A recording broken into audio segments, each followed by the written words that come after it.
We have a very special episode today. We're covering Joe Biden's presidential debate disaster. This is crazy. I don't need recognition. I'm on a mission. I'm paying dues. I'm in position. I'm staying up. It's getting late. You're doing good. I'm doing great. Recognition. I'm on a mission. I'm paying dues. I'm in position. I'm staying up. It's getting late. You're doing good. I'm doing great. It is Friday, June 28th, and this is Matty from Political Palette. And at the end of the day, Joe Biden looks like the caricature that conservative media has been painting. And there were no clips tonight, right? This was, you saw it before your eyes. Look, I don't want to just tell you what I think here, Tom. I've been talking to a lot of leaders in the Democratic Party, electeds, coalition leaders. There's a full-on panic about this performance. Not like, oh, this is recoverable. It is more of a, okay, he's got to step aside. There's a lot of that chatter. This is about as bad of a performance in order to that Biden could have delivered if his goal was to try to. He's lost his train of thought at least twice in like disastrous shape. Those are going to be played a billion times in viral video after viral video. This is an epic disaster. I see people online saying, well, okay, that answer wasn't so bad. No, it doesn't. Any particular answer doesn't matter at all. This thing is over. He looks like he's barely surviving. I don't mean the debate, I mean life. And so there's no person that has a single brain cell left in their head who thinks that Joe Biden is the best candidate to take on Donald Trump. You would have to be even crazier than Donald Trump to think that. This thing is over. I'll guarantee you this. I would bet show me a Democratic politician and I will bet them any amount of money that Joe Biden's going to lose this election if he's the candidate. And they're having conversations about the president's performance, which they think was dismal, which they think will hurt other people down the party in the ticket. And they're having conversations about what they should do about it. Some of those conversations include, should we go to the White House and ask the president to step aside? Other of the conversations are about, should prominent Democrats go public with that call? Because they feel this debate was so terrible. They do say in moments in the debate later, the president got better and got his footing, but then at the end, even his closing statement was a little halting. It's happened. I've changed it in a way that now you're in a situation where there are 40% fewer people coming across the border illegally. That's better than when he left office. And I'm going to continue to move until we get the total ban on the total initiative relative to what we're going to do with more border patrol and more asylum officers. President Trump? I really don't know what he said at the end of that sentence. I don't think he knows what he said either. Look, I have absolutely no idea what Biden said either, Mr. Trump. This is insane and, quite frankly, a disappointing moment for our country, debates in general, and honestly, even though Trump may have said a lot of false things, that doesn't really matter in the grand scheme of things because people are going to be focusing on what Biden did and how he acted. And by the way, folks, he's been like this for his entire presidential term, just getting worse and worse and worse and worse. You know, I live with a person who has dementia. And I kid you not, if you put Joe Biden and him next to each other, they would be exactly the same. I do not know what's going to happen next. It's a very, mixed signals all around.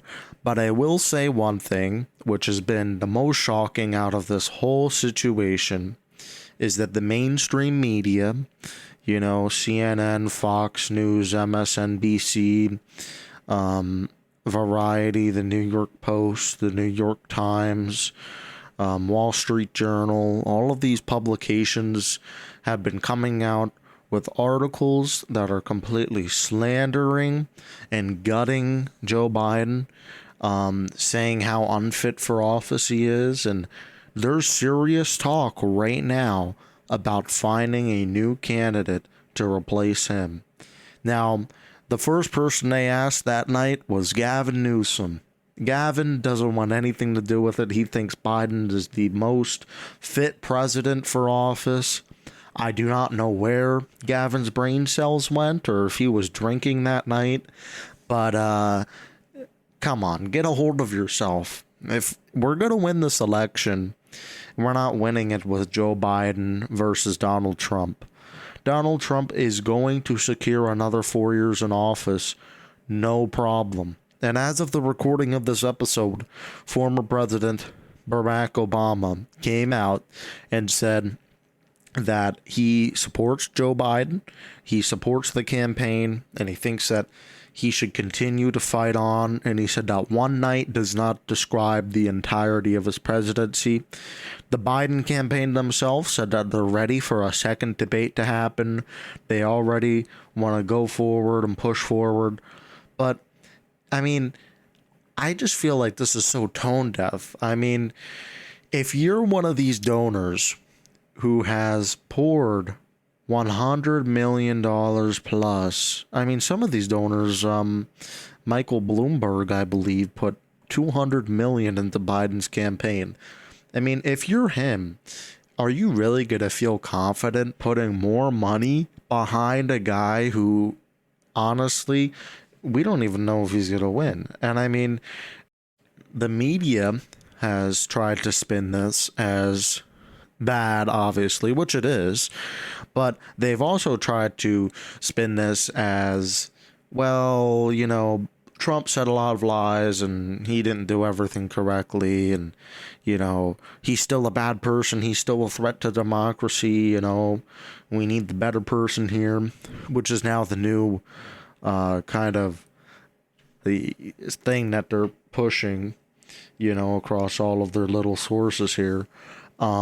And then the funny thing for me, which nobody's really talking about, Biden came up with this little quote about an alley cat and saying that Donald Trump is the same as an alley cat, right? I don't know the exact quote, so don't, you know, don't quote me on this, but pretty much that just came out of nowhere. I mean, what was he thinking about an alley cat? And like, now he's using that in his campaign, and his campaign's eating that quote up and posting it all over TikTok and X and all these different platforms.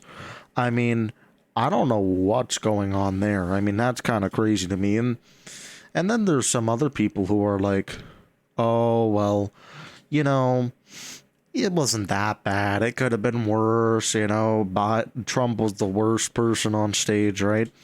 And then there's people, which is kind of like a reverting. Like, they're basically, I don't know whether they, like, I mean, some of these clips I played, actually all of the clips I played in the beginning of this episode were all from predominantly more progressive and democratic news companies, right? Publishers.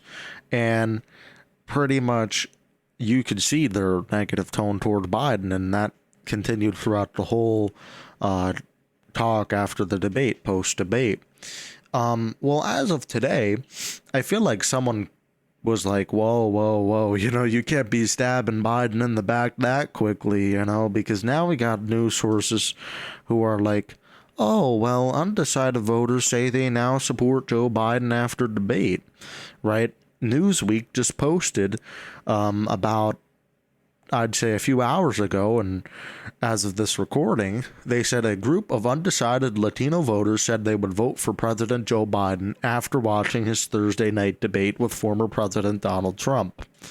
I do not understand where this is. I mean, this is kind of crazy to me. Like, I don't know. It's crazy. I mean, people are saying, oh, they're watching and listening and Trump sounded like a crazy liar. I mean, sure, Trump lied about some things, but he was also factual in his basis and other things. So you can't really write it off as like a complete lie. I mean, honestly, I think the thing that scared me the most is this guy has our nuclear codes. I mean, even as a progressive, which doesn't really, like, I don't really care for Trump. And to be honest with you, I don't know who I'm going to vote for. And I was thinking about not voting at all, right? Because I just feel like these two candidates, you know, they're both in their 80s. They're both pretty much gone, you know, far gone. Biden is totally impaired in the name of the law. And I just don't understand, like, where people's common sense is about this, because they look at it and they're like, oh, well, it's okay. It's not okay. I mean, doesn't this make you scared? I mean, and it's like you're watching these things unfold before your eyes, and, you know, Cenk Uygur from the Young Turks, he's completely right, by the way. I don't know if you know the Young Turks. I've been listening to them for years. He was on that clip, the longer one in the beginning of the episode here. He was basically saying, this is it. This is it for Biden. And, you know, I agree with him. Like, as long as Biden's going to be the nominee, the main party choice, that's about it. You know, I mean, there's some people who think that things could roll over, you know, and be fine. And, you know, other people are also saying, well, good thing it was this early, because now they have all these months to kind of, you know, walk back this damage. But you know what? I mean, one person said, oh, well, this was a net negative for Biden. He didn't gain any voters. He didn't lose any voters. What are you talking about? He lost voters. I assure you he lost voters after this debate. I mean, if not, I don't think he lost voters to Trump, right? Like, I don't think anybody watching that's going to be like, oh my God, Biden did so bad, now I'm voting for Trump. Because you have to understand the policies that Biden has and Trump has are wildly different. You know, people aren't going to just change their policy positions based on one debate, right? But what will happen is people will be like, I don't even know who to vote for. I'm not even going to show up to the polls this time around. And, you know, that's really not a good thing. You know, that's just going to give more edge to the more motivated party, which is the Republicans, and that'll give them the win of the White House, right? I mean, this was more than a net negative for Biden. This completely tore down years and years of pushing this lie that Biden's okay. And Anderson Cooper from CNN, you may know him. He's a pretty fair guy. He's always trying to look at the right side of things most of the time. And he interviewed Kamala Harris that same night via video call, right? And Kamala wasn't even at the White House. She was in LA at the time. And I watched this interview, okay? I watched this interview. And I was like, well, of course. Like, there's no... Like, of course, Kamala is going to be defending Biden 100%, right? Because she's a part of his administration. Plus, she hasn't gotten any calls from anybody else saying, oh, ditch things now, you know? I mean, it doesn't matter how you spin it. She's always going to be a part of the administration. Of course she needs to defend Biden. She struggled to defend Biden. Anderson basically asked her, like, hey, you know, is he like this? Is he like this in military meetings? Is he like this behind closed doors when he's running our country, making negotiations with our adversaries and you know, our enemies, right? Like, is he like this? Is he acting like this? Does he not know what's going on? Is there someone else? Is it a shadow government, right? All these questions came up pretty much. And, you know, Kamala, that's the most serious I've ever seen her, because I know we had an episode where we talked about Kamala and about how her laugh and all that, right? she did not laugh this night at all. Understandably so. I mean, the stakes were high. They had to really go into damage control mode. And some people say that she damaged things more. I think it was kind of a neutral and net neutral, you know. I mean, this interview was pretty much just saying, like, hey, I'm behind him 100%, you know, because the last thing Biden needs is for his own vice president to completely backstab him like Mike Pence did to Trump, right? And, you know, that's another thing, right? Things could still change even more drastically because Trump hasn't even picked his VP candidate yet, right? Trump hasn't even done anything of that sort yet. So who knows? That could hurt him. It could help him. It could do a series of things that we don't know about yet. And a lot of these things are unpredictable. Now, I feel like anybody with the right, you know, mind, the right, like if you're in your right mind, you're not voting for Biden. And you're probably not voting for Trump. You're voting for nobody, right? And that's because there's no other option, right? You got these two elderly men who I don't even know what we're thinking, you know, really pushing these two people into office. I mean, we can't even have people who are at least competent and under retirement age. I mean, this is kind of a joke on America. But who lost the debate? This is the question. Who lost the debate, right? This is the question that I want to pose now. So after this little segment from Empower United, we're going to continue this debate and talk about a little bit of who won. Let's get at it.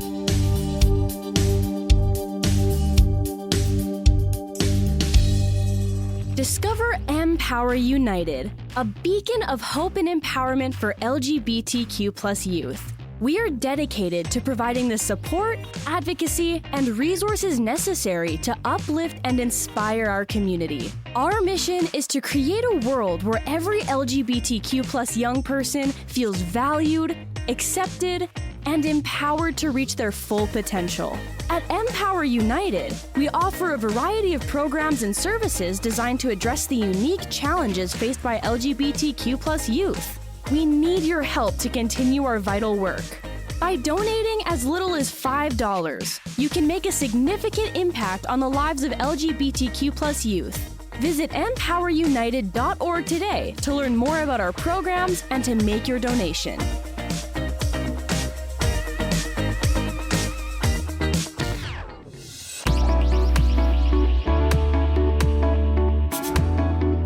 So who the hell won this debate? Well, I'll tell you right now. Who won? Nobody. Who lost? America. America lost this debate. And there was a lot of people from, you know, foreigners from other countries and people who admire the United States and people who hate the United States. And really what this whole debate did is only solidify for people who don't live here that America is nothing but a joke, and it's continuing to lose its prestige in the world. And the more we continue to pick political leaders like this, the more things will continue to get divisive and we'll lose our union as a whole, as it stands today. And I just don't know anymore really about what's going to happen next. I mean, a lot of people are saying, hey, you know, Biden's going to be replaced and all that stuff. I don't really know. I mean, I feel like the more likely option is that the Democratic Party just continue to push them through, because if they make a change now, it's not necessarily going to help anything, really. It might actually hurt things even more than they currently are, because then they'll look at it like, oh, God, you know, what are we going to do now, right? And really, who's going to be the replacement, right? If it was Bernie, I could get behind that right now. And I mean, I'll tell you right now, if Bernie was the replacement for Biden, it's game over for Trump overnight. But if not, and if it's like Gavin Newsom and all that, right? You have to think about Gavin, right? He's never going to be president. I mean, I might be, in the future, you might play this clip and be like, oh, he's president now, Matty. Well, at this current moment, I don't think he's going to be president because a lot of people left California, a lot of business leaders, Silicon Valley, a lot of people left California, and he was the number one U-Haul salesman. I mean, a lot of people just escaped California because he was governor and because of his restrictive practices during COVID and all the horrible things he did to manage COVID-19. Now, I mean, honestly, other than that, I feel like he's a stand-up guy for sure, but also he's a little bit brainwashed too much. I mean, he thinks that Biden's fine after this debate. I mean, I don't think he is. I mean, unless there's some way that they could kind of spin this and cover this up, I don't know. I think the Democrats' best choice right now would be to just kind of try to, slander Trump as much as possible, continue to say that he's a threat to democracy and all their little talking points. That's the best they can do at this point to try to save things. Because if you could convince people like, hey, well, Joe might have not been that good, but you know what? He's way better than Trump. Well, then if you could do that, then you might gain some voters there. But I feel like if you're voting for Biden at this point, you're voting for Biden because he's simply the alternative, if that makes sense, right? You're voting for him because you don't like Trump and you want to see a different option in the future, but you also don't want to vote for Trump because if you vote for Trump, it's kind of I don't even know. I mean, it's crazy. I mean, we might be overanalyzing this. We might be like, well, this is only one debate, we don't really know what's going to happen. I feel like we wait a week, and when official pollsters go out there and kind of gather the results from this, because, they did flash polls, and the flash polls weren't too good. It was 67% that Trump won the whole debate, which is quite astonishing. But, I think it was like 33% that Biden won the debate, which is not much. But, yeah, I mean, you look at this from a wide lens and you're like, okay, let's look at some solid polls this time. Let's see what the next steps are. And, really the Democrats, they have a little while to sort this out. Now, already with Obama and all that stuff, like people supporting him publicly, or like this is kind of like them maybe doubling down and being like, hey, no, we're not changing anything now. This is it. This is how it is. It might be like that, or it might be just everybody's disagreeing right now and don't know what to do next. And I feel like it might be a mixture of those both things because that would make the most sense overall. But, I mean, we're really going to have to see what happens. So for the second part of the show, I just wanted to play a little bit, some moments from the debate, kind of listen to them, see what actually happened. I'm going to be actually talking over these clips too, so that we could kind of like, hear a little bit about everything, and I'll give my. And since I've changed the law, what's happened? I've changed it in a way that now you're in a situation where there are 40% fewer people coming across the border illegally. That's better than when he left office. And I'm going to I don't know about that. Get the total ban on the total initiative relative to what we're going to do with more border patrol and more asylum officers. President Trump? I really don't know what he said at the end of this. I don't think he knows what he said. Yeah. We had the safest border in the history of our country. That $2 trillion tax cut benefited the very wealthy.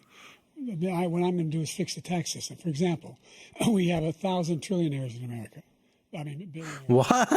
1,000 trillionaires? Oh, God. In fact, Really? I think the only thing that's a trillionaire is companies, right? Not people. Not yet, at least, unless Putin. I don't know.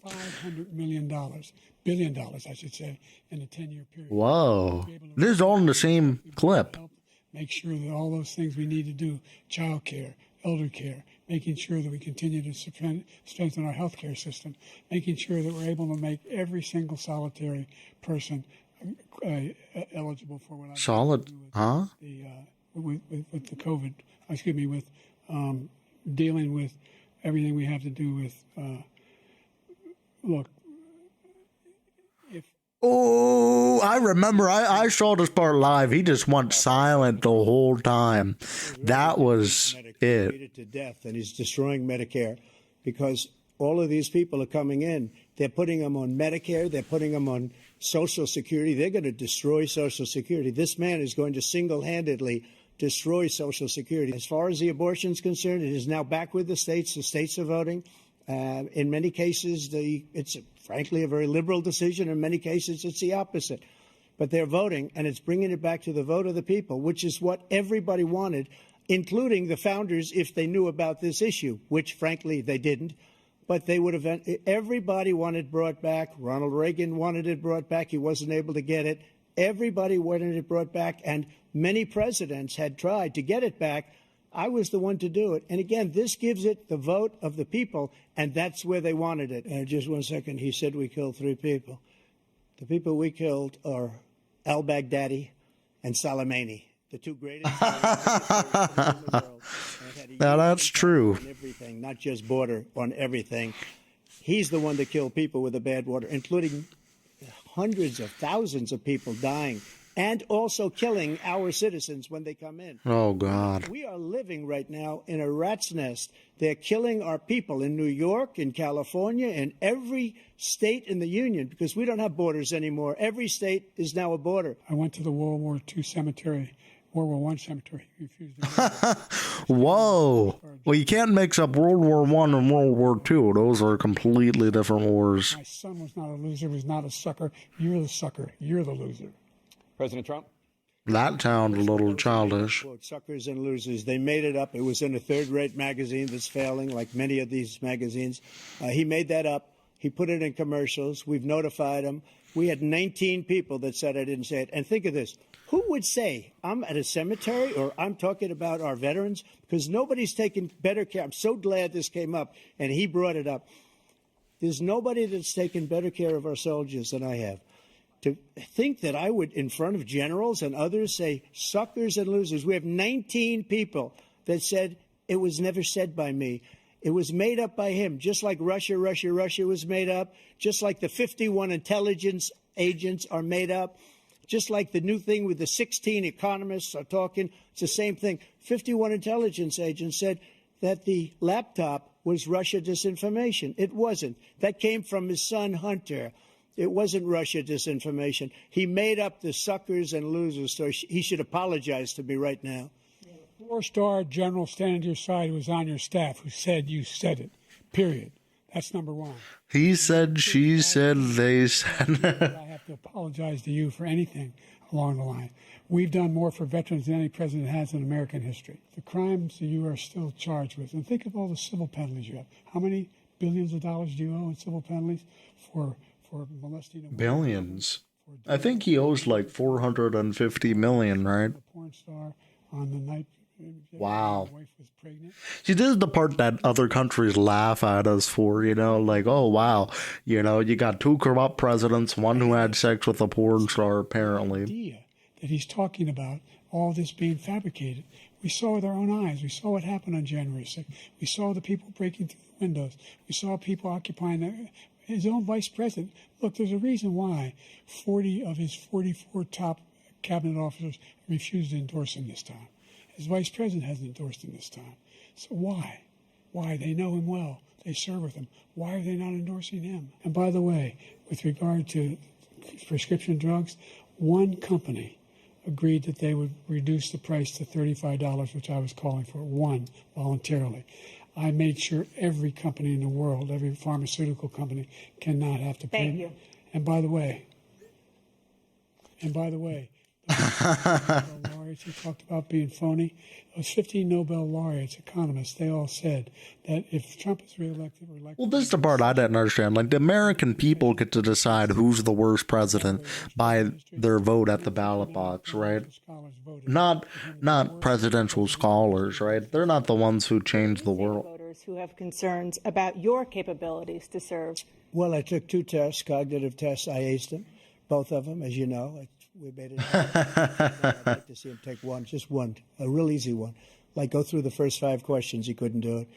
But I took 2 cognitive tests. I took physical exams every year. And, you know, we knock on wood wherever we may have wood. That I'm in very wherever we may have wood. Oh, my God. Regular club championships. To do that, you have to be quite smart, and you have to be able to hit the ball a long way. And I do it. He doesn't do it. He can't hit a ball 50 yards. He challenged me to a golf match. Oh, God. Ball 50 yards. This is childish here. I'm in very good shape. I feel that I'm as in good a shape as I was 25, 30 years ago. Actually, I'm probably a little bit lighter, but I'm in as good a shape as I was years ago. I feel very good. I feel the same. But I was willing to take a cognitive test. And you know what? If I didn't do well, I aced them. Look, I'd be happy to have a driving contest with him. The reason I got my handicap, which when I was vice president, down to a 6. But by the way, I told you before, I'm happy to play golf if you carry your own bag. Think you can do it? That's the biggest lie. He's a 6 handicap of all. Oh, God, the fact that they had an entire segment on this is crazy. Let's not act like children. President Trump, we're going to... Let's not act like children. What your numbers are when this election is over. Let's see. You're a whiner.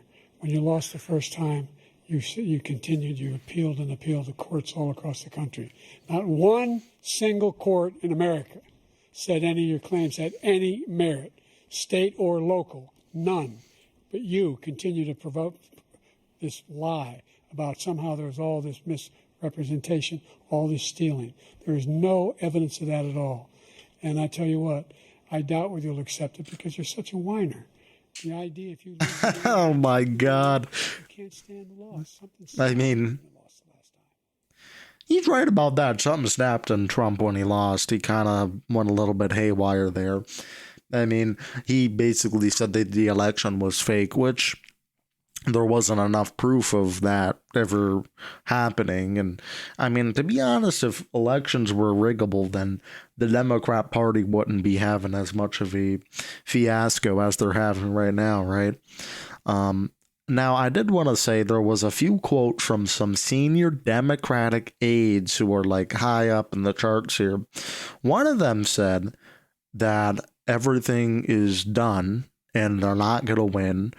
One of the lead donors said that they wanted to jump off a bridge. A few others said that they were feeling like they're going to throw up, among other things. So, you know,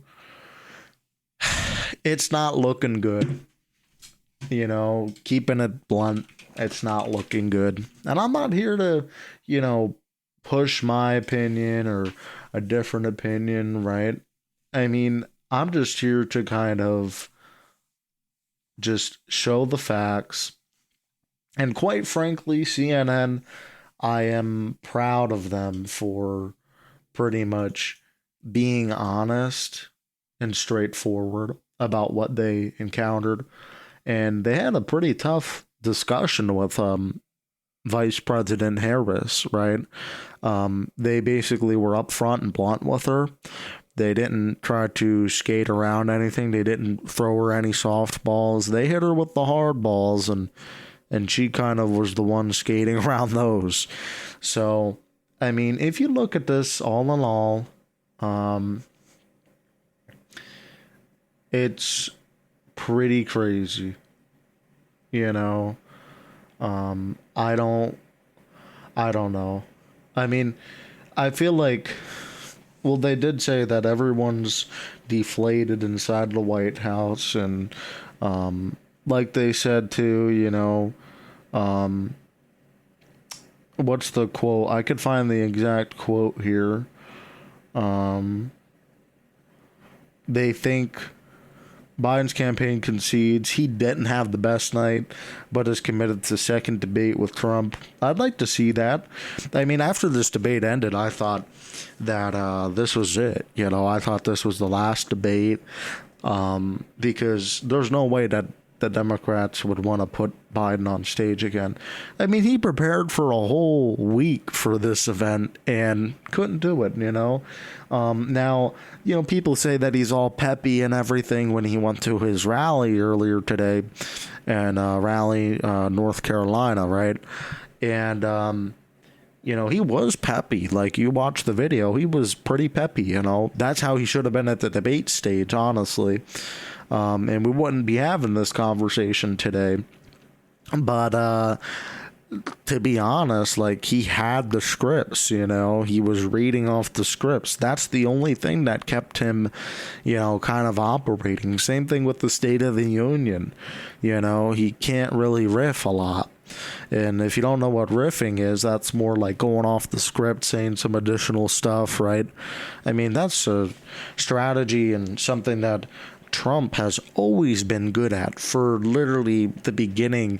I mean, he was an actor, right, in multiple films and had his own TV series, so he knows what he's doing. Biden didn't, though.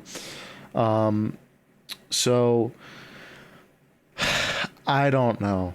I mean, they said that Biden campaign will hold a routine all-staff meeting Friday in the wake of the debate. Biden is on his way to New York. He will attend an event at Stonewall Inn, a historic site for the gay rights movement. He will also attend a series of campaign fundraisers on Friday and Saturday, which come as he will need to reassure donors he is up to the task. And then Obama pretty much said, bad debate nights happen. Trust me, I know. I mean, I think the biggest thing, Biden concedes I don't debate as well as I used to during high energy post-debate rally. I mean, I'm not going to lie to you, though. Like, things changed really quick, and that's why I think I was the most surprised by this whole situation. How quickly things kind of derailed and the switch kind of flipped immediately after. I mean, if you think about it, right, everybody was on Biden's side and hoping for him to do well, and he basically blew it, and the whole mainstream media just, boom, you know, all attacked him at once. I mean, yesterday night, I thought I was watching Fox News when I was watching CNN. That's how extreme it was. But they were right, you know, they were pushing the facts, and they were being blunt, and they could have covered it up. They could have tried to spin it off, and I wonder if they're going to try to spin it off in the next few days. It really depends. But, you know, you look at this and how quickly things kind of derailed for the Biden campaign, and how quickly this catastrophe hit, right? I mean, it was kind of shocking, right? And who knows what's going to happen, right? We could be talking next Friday, and who knows, right? I mean, by next Friday, things could be an entire different story. He could have already been replaced by now. I mean, we really don't know, right? But I have my doubts that that'll happen, especially after Obama came out and was like, you know, we're sticking with Biden. So, you know, there's a chance that won't happen for a second time here. But, yeah, I'd love to know your thoughts. If you have any thoughts, go to speakpipe.com/politicalpalette. You can go ahead, submit your voice note up to 90 seconds. And I might just be playing it here on the show, and I'd like to play him on the next episode because, you know, I feel like there's going to be a lot of thoughts about this and kind of my takes as well on this, you know. I mean, in my view, I think that Biden performed so bad in front of a wide audience. I mean, we already knew he had cognitive issues. It's just now on a much larger platform, and these clips will be sound-bited like hell, and they will be, it's kind of like making orange juice. They're going to be squeezing every single drop of juice out of that orange, and that's exactly what they're going to do with this debate.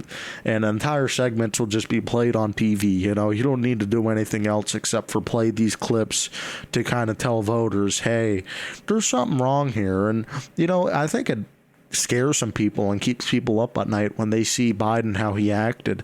They wonder, is this guy like running our country like this? So I remain still undecided. I remain kind of just shocked and taking it all in. I think over the next few weeks, though, we're going to slowly see how things come together here. And we have a lot of content, you know, to kind of discuss, a lot of things to debate about what the Biden administration is going to be doing next, right? How their campaign strategy is going to change, the things that they end up saying that'll somehow convince voters, right? So we'll have to see. And I think the thing that really threw the nail in the coffin, if it wasn't already, right, and going ahead and put like a cherry on top, right, was Van Jones. He's a CNN political commentator. He loves Biden, right? He thinks Biden is an incredible person. He literally teared up on CNN Live, and he admitted, hey, you know, Biden might not be the right fit. Listen to that clip real quick. That was painful. I love Joe Biden. I work for Joe Biden. He didn't do well at all. He did not do well at all. And he looked, you know, I'll give you the analysis, you know, kind of have the old man versus the con man. I can walk you through how I'm supposed to see it and say it, but I just want to speak from my heart. I love that guy. That's a good man. He loves his country. He's doing the best that he can. But he had a test to meet tonight to restore confidence of the country and of the base, and he failed to do that. And I think there's a lot of people who are going to want to see him consider taking a different course now. We're still far from our convention, and there is time for this party to figure out a different way forward if he will allow us to do that. But that was not what we needed from Joe Biden, and it's personally painful for a lot of people. It's not just panic, it's pain of what we saw tonight. And if I may just add to that, I think Joe Biden lost in the first 3 minutes. I think a lot of voters probably tuned out, and millions of people are having conversations with their families, with their friends, of if the president is up to the task and if he should step aside. And I'm someone who believes the former president is a threat to democracy. I think he is a threat to the America as we know it. He wants to fundamentally change our institutions. He has laid out what his plan is. I am not confident that that is the man to take him on. You cannot tell me democracy is on the line and then give that performance tonight. If based on that, in 18 weeks, Donald Trump will be. Yep, in 18 weeks, Donald Trump will be president-elect if things stay the same way that they currently are. And really, you got to evaluate what to do next here. What is the Biden campaign going to do? What are they going to do to fix anything, right? Are they going to be able to fix this? Is it just a hole in the raft and they're going to be able to put a patch on this, a Band-Aid? Who knows? I'm actually curious to see what Bill Maher has to say tonight. For those of you who might watch the show, it's on HBO or CNN. He does a great job, and I'm wondering how he's going to talk about this debate. If he's going to look at it as a net negative, a net positive, or if he's just going to be like, hey, guys, we're screwed. I feel like the latter will happen. But I want to say thank you, everybody, for joining us. This episode was quite a bit longer than we usually film them, but we had a lot to uncover. I want to make sure that you get the full, the full experience, the full context here. Make sure everything goes smoothly. So on our next episode, hopefully we have some more solid things to talk about in terms of like the outcome of this, what's going to happen next, And hey, make sure message me social media at Matty Unhinged. We could talk a little bit about this. If you're a political strategist or anything like that, I'd love to talk to you and kind of get your take on things, whether you're left, right, center, whatever you are. I'd love to hear your opinion. But yeah, everybody, make sure go to speakpipe.com/politicalpalette. Send in your 90-second voice clip, include your name and location along with your message. All right, everybody. Well, thanks for listening. It's been a great show, and I'll see you next Friday. This has been Political Palette. This is Matty. Have a good one.